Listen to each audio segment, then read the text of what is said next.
8월 22일 주일입니다. 하나님 앞에 예배합니다. 사도신경으로 신앙을 고백하겠습니다. 전능하사 천지를 만드신 하나님 아버지를 내가 믿사오며 그 외아들 우리 주 예수 그리스도를 믿사오니 이는 성령으로 잉태하사 동정녀 마리아에게 나시고 본디오 빌라도에게 고난을 받으사 십자가에 못 박혀 죽으시고 장사한 지 사흘 만에 죽은 자 가운데서 다시 살아나시며 하늘에 오르사 전능하신 하나님 우편에 앉아 계시다가 저리로서 산자와 죽은 자를 심판하러 오시리라. 성령을 믿사오며 거룩한 공회와 성도가 서로 교통하는 것과 죄를 사해 주시는 것과 몸이 다시 사는 것과 영원히 사는 것을 믿사옵나이다. 아멘. 찬송가 134장입니다.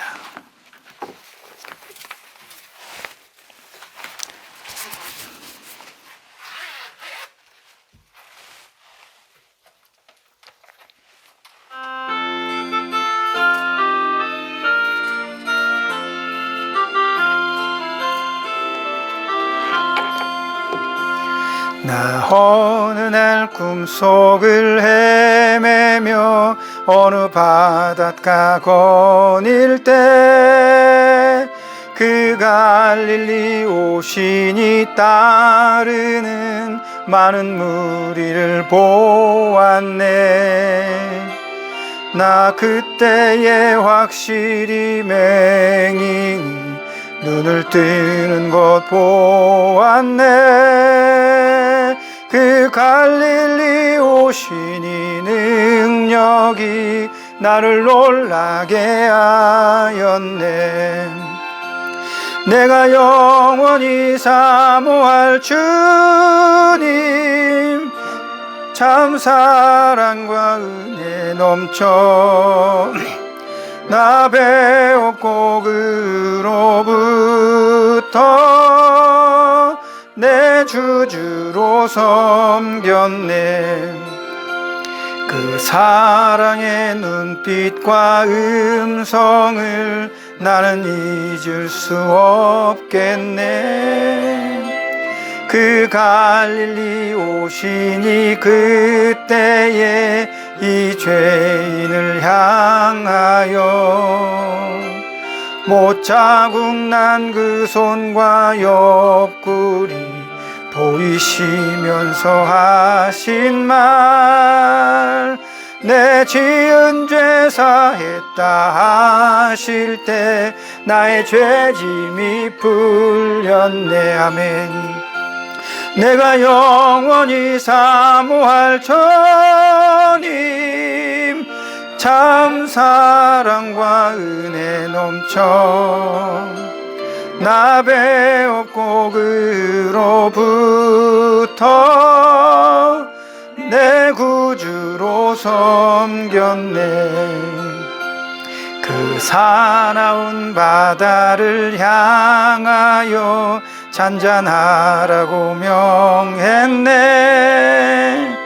그 파도가 주 말씀 따라서 아주 잔잔케 되었네.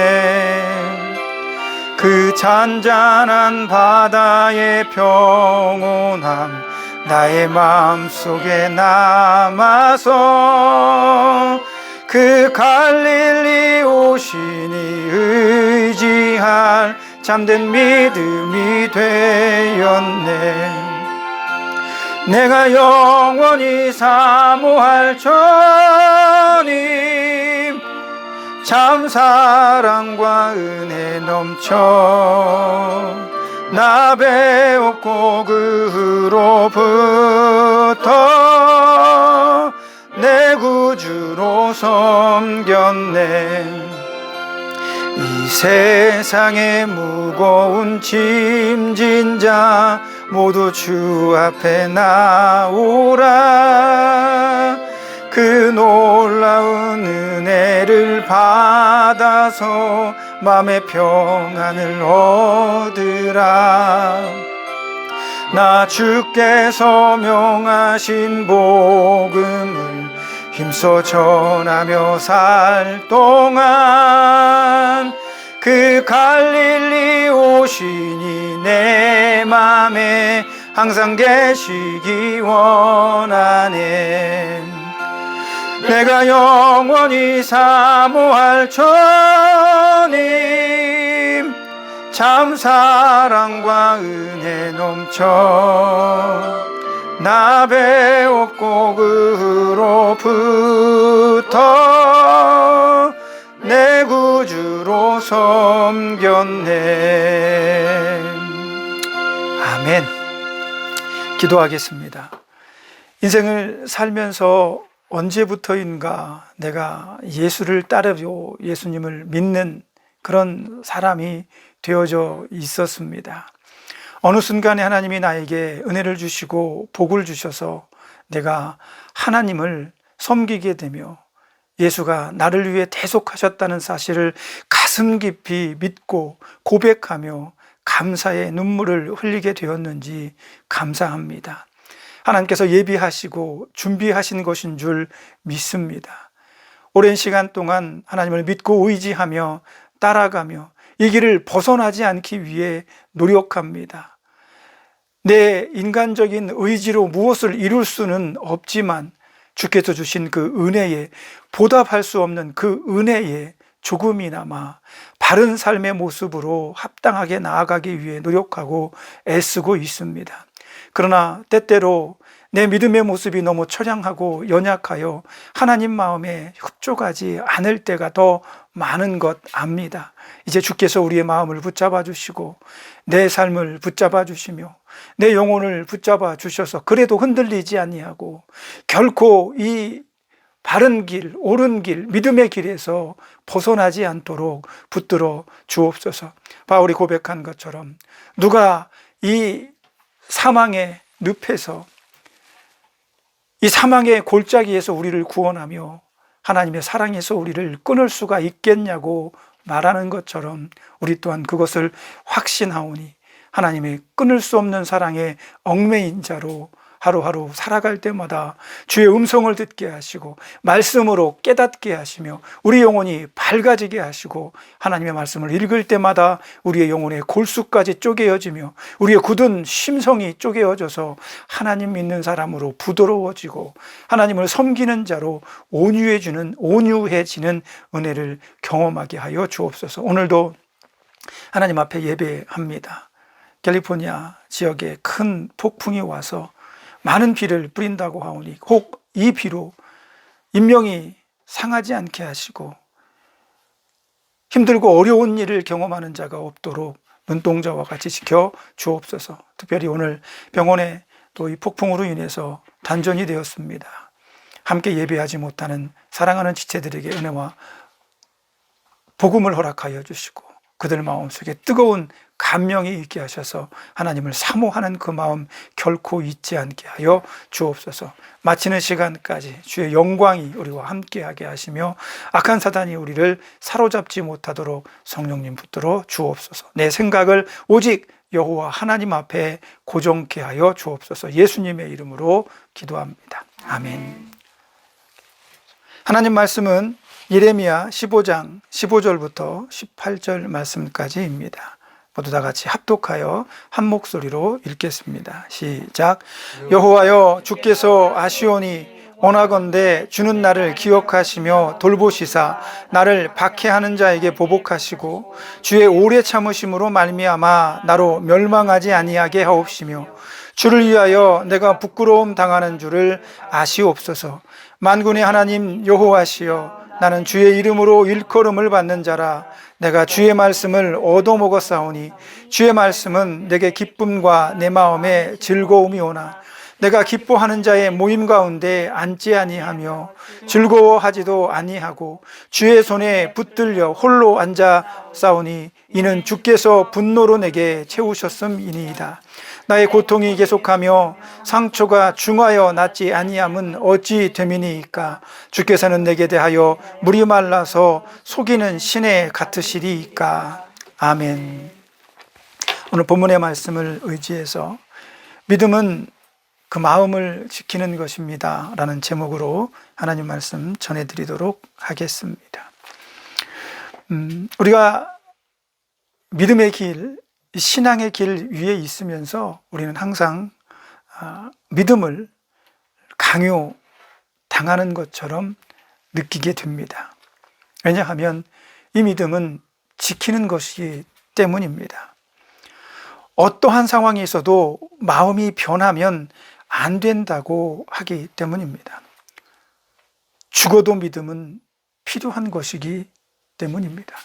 그래서 우리 신앙인들에게 있어서, 그리스도인들에게 있어서 믿음은 그 무엇보다 소중하며 이 세상에서 가장 중요한 것이 믿음이다라는 것입니다. 이 땅에서 한평생 살다가 우리가 하나님 앞에 갈 때에 가지고 갈 수 있는 것은 아무것도 없습니다. 욥의 고백처럼 빈손으로 왔으니 빈손으로 가는 것이 옳다라고 합니다. 그러나 우리가 하나님 앞에 설 때에 빈손이 아니라 우리는 믿음을 가지고 가야 된다는 겁니다. 그 믿음만이 하나님 앞에 섰을 때 오직 그 능력을 발휘하게 되는 거죠. 그래서 사도 바울도 그렇게 말합니다. 디모데에게 교회의 지도자로 살 수 있는 여러 가지 방안들에 대해서 이야기하며 마지막으로 그에게 신신당부하기를 믿음의 선한 싸움을 싸우라라고 이야기를 합니다. 믿음은 가지는 것인데 하나님이 주신 선물인데 그 선물을 지키기 위해서 우리는 끊임없이 선한 싸움을 해야 된다라고 하는 사실입니다. 디모데전서 6장 11절에서 16절에서 바울은 그렇게 우리 믿음의 성도들에게 당부하고 있습니다. 왜 우리는 믿음을 지키는 싸움을 해야 될까? 하나님께서 우리에게 믿음을 주셔서 예수 그리스도를 믿기만 하면 우리는 구원을 받는다라고 이야기를 들었는데, 그래서 우리는 예수님을 믿는데 왜 우리는 그 믿음 안에서 여전히 싸워야 하는가라고 하는 것입니다. 오늘 본문의 말씀에서 우리는 그 사실을 명확하게 발견해낼 수가 있습니다. 예레미야는 우리가 잘 아는 것처럼 믿음직한 하나님의 신실한 종이며 이스라엘 민족 모두가 사랑하는 위대한 선지자 가운데 하나입니다.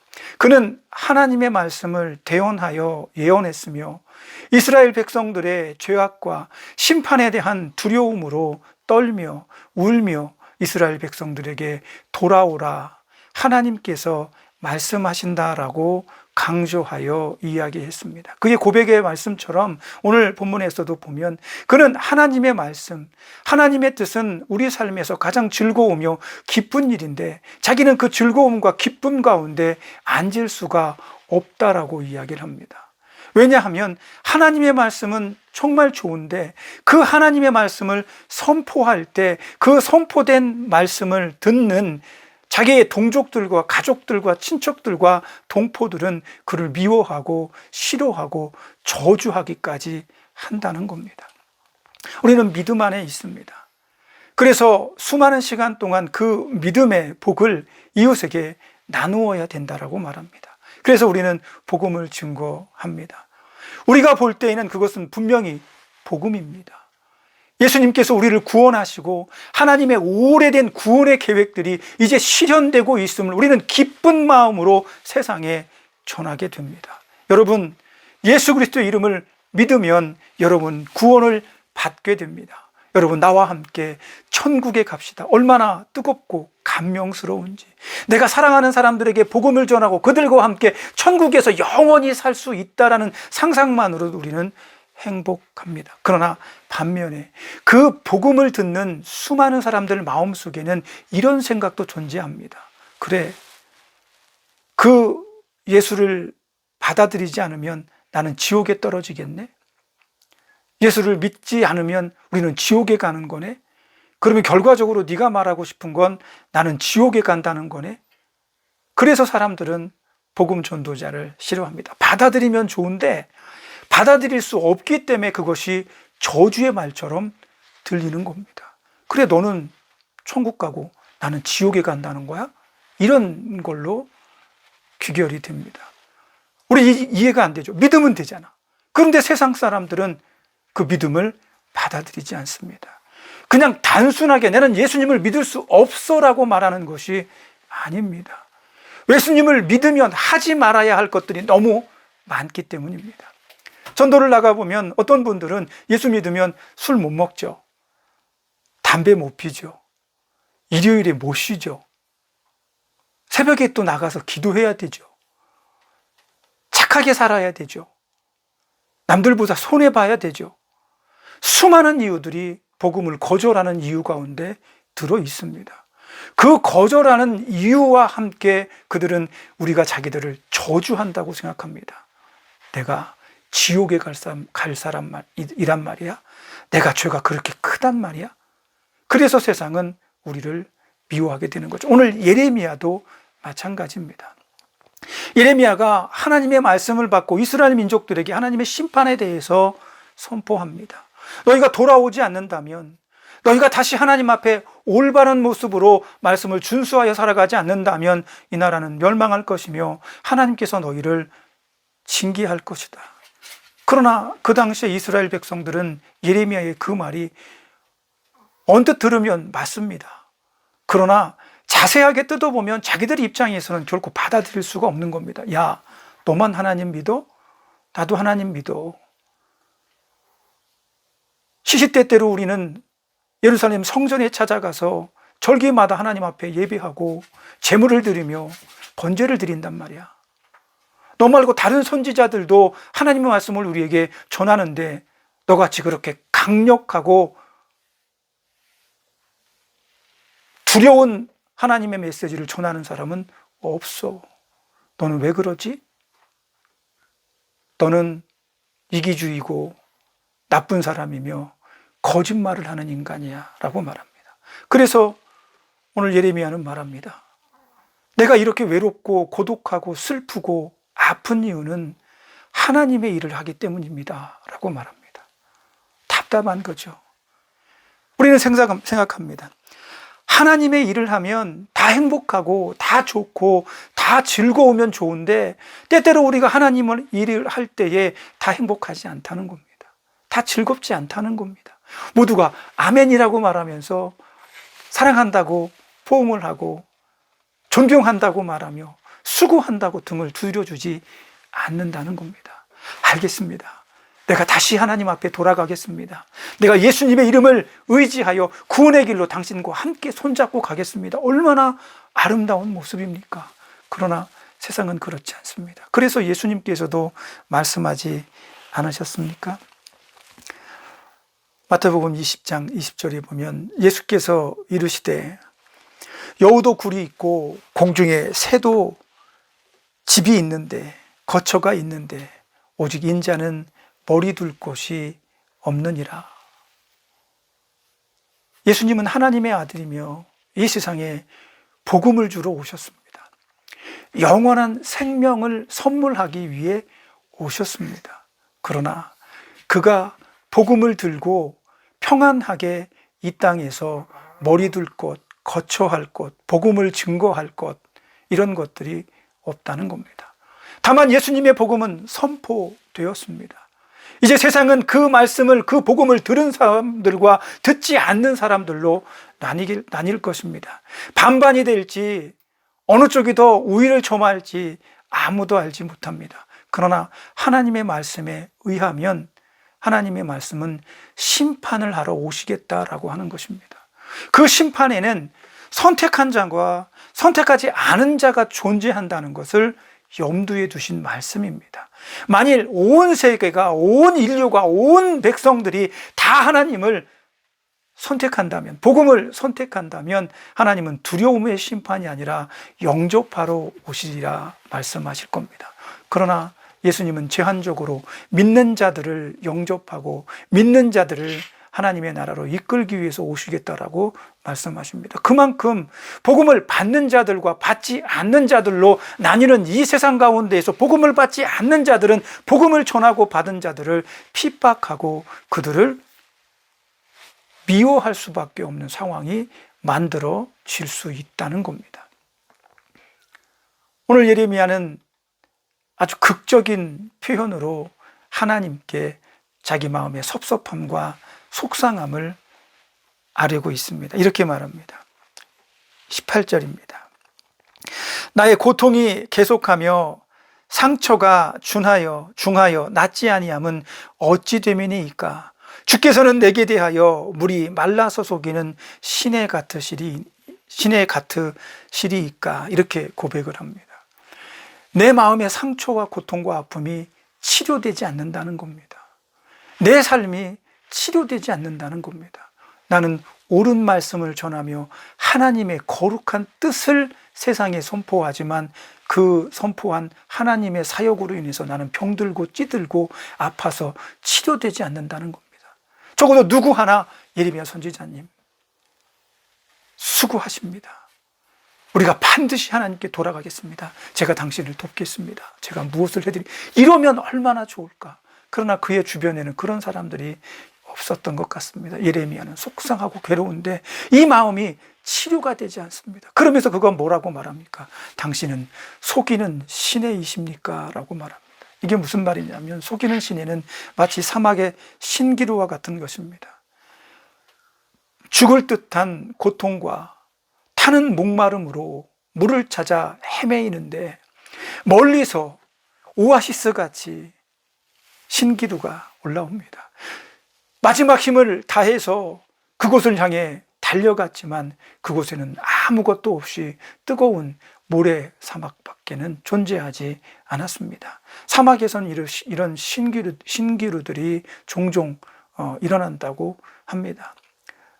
뜨거운 열기로 인해서 마치 그곳에 물이 있는 것 같은 착각을 가지게 된다는 거죠. 그런데 예레미야의 고백이 바로 그렇습니다. 하나님은 그런 신기루와 같은 분이십니까? 당신의 약속은 그런 신기루입니까? 하나님을 보고 쫓고 또 쫓고 갈급해서 고통스러워서 기도하고 간구하고 눈물을 흘리며 하나님의 은혜를 사모하여 달려갔는데 그곳에 하나님은 안 계시고 신기루와 같이 속이는 시내같이 나는 공허함밖에는 얻는 것이 없었습니다 라고 고백하는 겁니다. 어떻게 이런 일이 가능할까? 예레미야는 믿음의 사람입니다. 신실한 사람입니다. 하나님도 그런 신실한 사람인 예레미야를 선택해서 하나님의 이상을 보이며 하나님의 꿈을 보이며 하나님의 계획을 보이며 그에게 하나님의 말씀을 주신 것입니다. 그런 그가 오늘 흔들리고 있습니다. 왜? 너무 괴로우니까, 너무 아프니까. 이런 사람에게 우리는 해줄 수 있는 말이 없습니다. 손을 붙잡고 그래도 우리는 믿음을 지켜야 합니다. 흔들리지 않아야 합니다. 분명히 이 말씀은 정답입니다. 고통과 아픔 가운데 있는 사람에게 등을 두드리며 그래도 우리는 하나님을 신실하게 신뢰하고 어떠한 상황 속에도 하나님을 따라야 됩니다. 정답입니다. 그러나 고통과 아픔 속에 있는 사람에게 그 말은 아주 좋은 말은 아닙니다. 몰라서 그런 게 아니거든요. 그런 사실을 모르고 있기 때문에 그가 위로받지 못하는 것이 아닙니다. 알고 있지만 지금 상황과 고통이 너무 크고 극심하기 때문에 자기도 그 사실을 알고 있지만 그 마음이 흔들리고 두려움 가운데 아파하게 되는 겁니다. 그러나 앞에서도 말씀드린 것처럼 그것이 정답입니다. 그것 이외에 다른 것은 없습니다. 연약한 우리 마음을 위로할 수 있는 뭔가 다른 것이 있으면 좋겠지만 사실은 그게 정답입니다. 근데 오늘 본문의 말씀 바로 뒤편 19절부터 21절의 말씀에 보면 하나님이 그렇게 말씀하고 있습니다. 예레미야야, 왜 이렇게 절망하고 있지? 왜 이렇게 실망하고 있지? 왜 이렇게 힘이 빠져 있지? 내가 너한테 말하지 않았니? 내가 너를 구원할 것이며 내가 너를 이끌어 줄 것이며 내가 너를 건져준다니까. 왜 그 사실을 못 믿는 거지? 왜 그 사실을 자꾸만 흔들리는 거지? 내가 너한테 그렇게 해준다고 했잖아. 이게 바로 하나님의 뜻입니다. 하나님이 해주실 수 있는 것 바로 그것입니다. 약속을 지키는 것. 이게 하나님께서 믿음의 사람들에게 유일하게 하실 수 있는 약속입니다. 내가 너와 한 약속을 반드시 지키겠다는 것. 그런데 그 약속을 믿는 것이 사실은 믿음이거든요. 근데 그 믿음을 지키려고 하는 우리의 이 믿음의 삶의 싸움에서 우리는 늘 흔들리게 되어 있습니다. 왜? 고통과 아픔이 더 크니까. 바늘로 사람이 어디 옆구리라도 찌르면 화들짝 놀라는 게 인지상정입니다. 사람으로서는 느낄 수 있는 감정이고 고통이고 아픔입니다. 그 아픔에 충실하게 반응합니다. 그 순간만큼은 아무것도 생각나지 않습니다. 그저 아플 뿐이고 두려울 뿐이고 염려될 뿐입니다. 그런 상황에서 우리에게 제시되는 믿음의 말은 하나님께서 너를 건져주실 것이라는 거야. 하나님께서 너를 구원하실 거라는 거야. 오늘 본문에서도, 오늘 본문의 말씀 바로 뒷변에서도 이렇게 나오죠.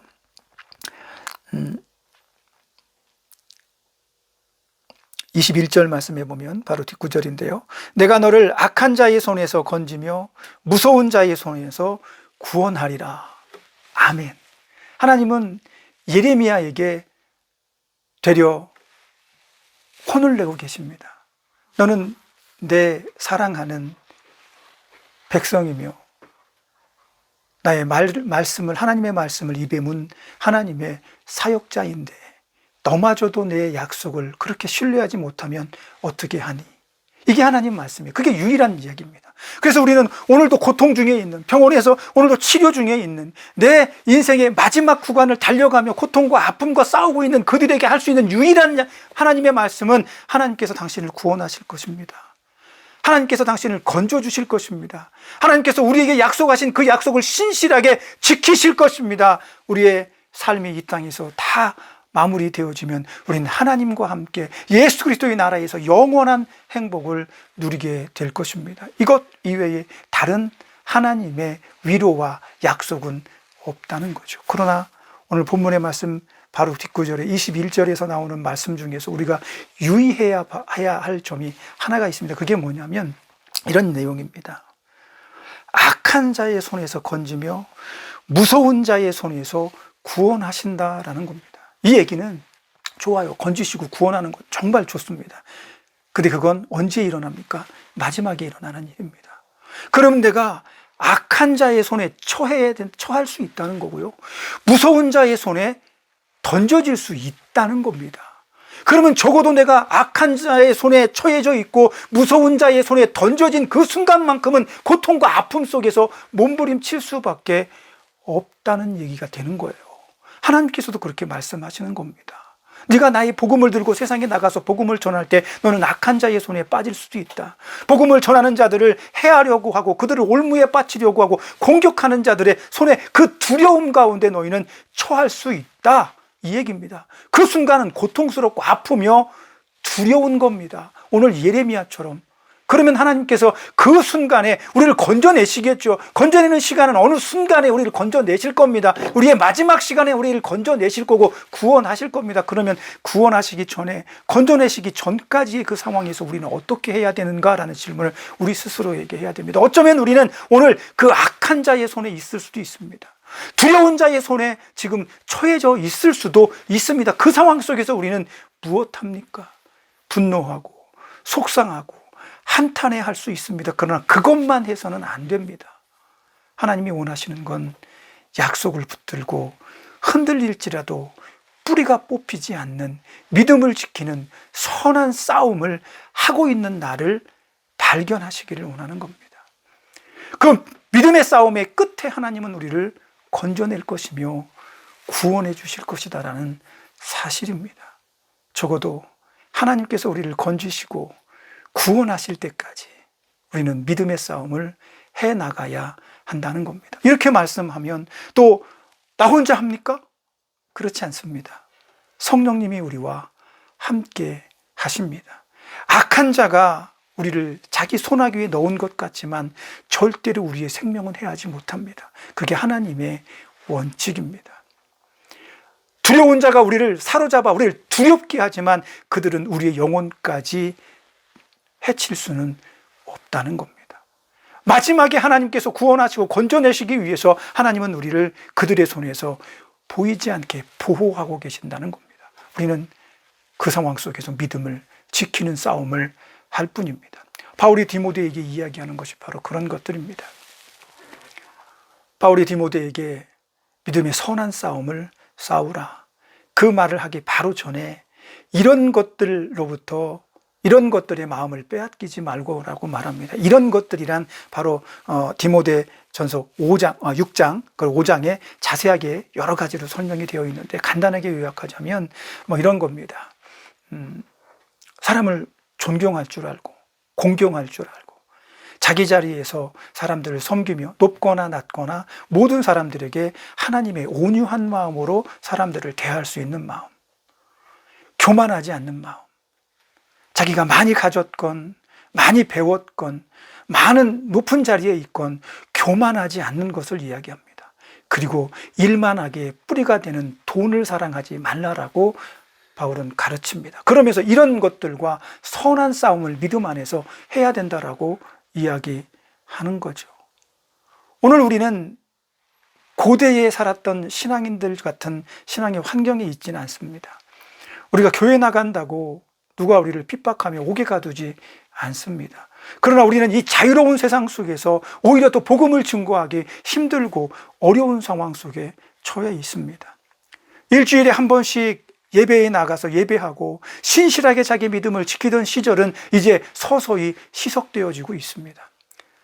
2교대를 하고 3교대를 하고 자기의 쉬는 날들이 달라지므로 어떤 이들은 주일날 주일 성소를 못하는 일도 생겨나게 됩니다.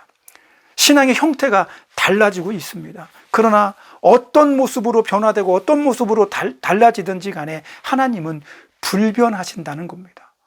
하나님의 약속은 여전히 우리 안에 있고 그 약속 안에서 우리는 신실하게 믿음의 싸움을 싸워 나아가야 합니다. 할 수 있을 때만 하는 것이 아니라 할 수 없을 때도 하려는 그런 마음가짐이 우리 안에서 싸워내야 한다는 겁니다. 하나님은 오늘 예레미야에게 그걸 요구하고 있습니다. 너 힘든 거 알아. 내가 너를 구원할 거거든. 내가 너를 건져줄 거야.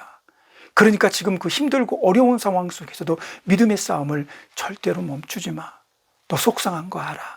괴로운 것 알아. 하지만 네가 바라보아야 할 것은 지금 이 순간의 괴로움이라 아니라 하나님과 네가 한 그 약속이 성취될 것을 바라보고 앞으로 나아가야 돼라고 이야기하고 있는 것입니다.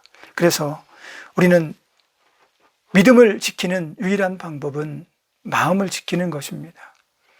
여러 가지 생각과 여러 가지 어려움들이 우리 마음속에서 요동칠 때마다 내 육신의 그 부족한 부분, 아픈 부분들이 나를 힘들고 아무것도 생각나지 않는 고통 가운데 우리를 사로잡을 때마다 우리는 믿음의 선한 싸움으로 하나님을 바라보아야 한다는 겁니다. 어쩌면 오늘의 이 고통은 나의 몫입니다. 그 몫에서 우리가 떨어지거나 실패하지 않도록 성령님은 우리 곁에서 우리를 붙들어 주실 것입니다. 조금만 더 힘내자. 내가 너를 붙들고 있어서 절대로 너는 떨어지지 않아.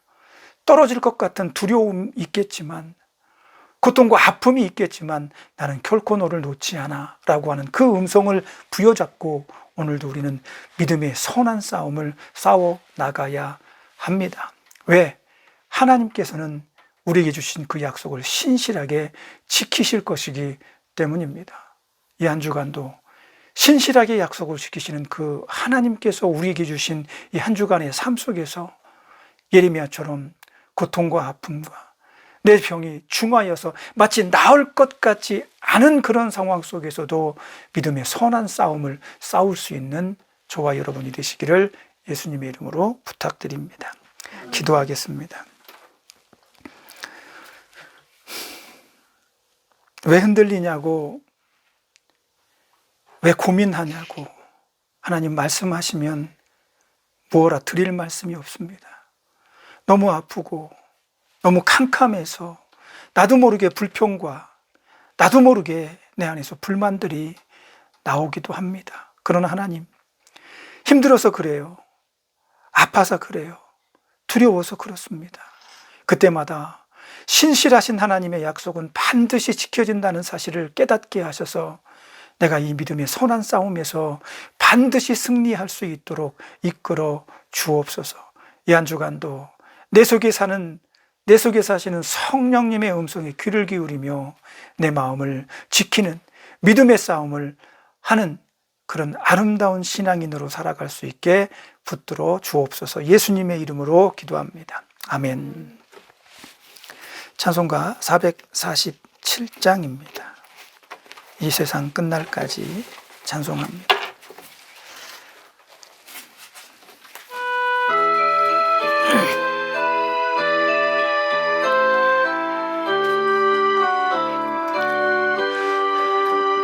이 세상 끝날까지 주 섬겨 살리니 내 친구 되신 주여 늘 함께 하소서. 주 나와 함께 하면 전쟁도 겁없고 주 나를 인도하면 늘 안심하리라. 나 주를 따를 때에 주 약속하신 것 그 영광 중에 모두 이루어 주소서. 나 주의 뒤를 따라 섬기며 살리니 그 크신 은혜 속에 날 인도하소서. 이 세상 온갖 시험 내 맘을 흔들고 저 악한 원수들이 안팎에 있으나 주 나를 돌보시사 내 방패 되시고 내 옆에 계신 것을 늘 알게 하소서. 저 영광 빛난 곳을 주 허락했으니 그 허락하신 곳을 늘 사모합니다. 끝까지 쉬지 않고 주 따라가리니 주 넓은 사랑으로 늘 인도하소서. 아멘. 기도하겠습니다. 하나님의 약속을 믿는 것이 믿음입니다. 누구든지 주 예수를 믿으면 우리는 그 믿음을 지키기를 원합니다. 한순간만 지켜지는 것이 아니라 내가 하나님을 만날 때까지, 하나님의 약속이 내 삶에 실현될 때까지, 하나님의 그 약속이 내 기도의 제목들에 실현되어질 때까지 영원토록 우리는 그 믿음 안에 거하기를 소망합니다. 때때로 힘들고 어려워서 지치고 낭망하며 내 이 중한 질병이 치료되지 않을 것 같은 두려움 가운데 있어도 하나님께서는 그저 내 약속을 믿기만 하라라고 말씀하셨사오니 우리는 그렇게 믿을 수 있는 강력한 믿음의 소유자가 되기를 원합니다. 이 한 주간도 우리는 우리의 삶 가운데 믿음의 모습으로 던져질 것입니다. 그러나 나 혼자가 아니라 성령님이 우리와 함께 하시는 줄 믿습니다. 그러니 흔들리고 아플 때에, 내가 혹 기억하지 못할 때 성령님 깨닫게 하시고 기억나게 하셔서 아멘이라고 말하며 하나님이 우리를 건지시며 구원할 것이라는 사실을 고백하고 다시금 되새길 수 있는 믿음의 사람으로 살게 하여 주옵소서. 이 한 주간도 주께서 우리와 동행하실 것을 믿나이다. 이제는 우리를 구속하여 주신 예수 그리스도의 구속의 은혜와 하나님 아버지의 크신 사랑하심과 성령님의 감동과만 내주하시며 교통하시는 은혜의 역사가 어떠한 상황 속에서도 우리 믿음을, 우리의 마음을 굳건히 지키기를 소원하는 사랑하는 지체들과 성도들 머리 위에, 저들이 사랑하는 가족과 저들을 치료하는 병원과 돕는 손길들 머리 위에, 우리가 사랑하는 교회 위에, 이 나라의 민족이 위에 이제로부터 영원까지 함께 있을지어다. 아멘.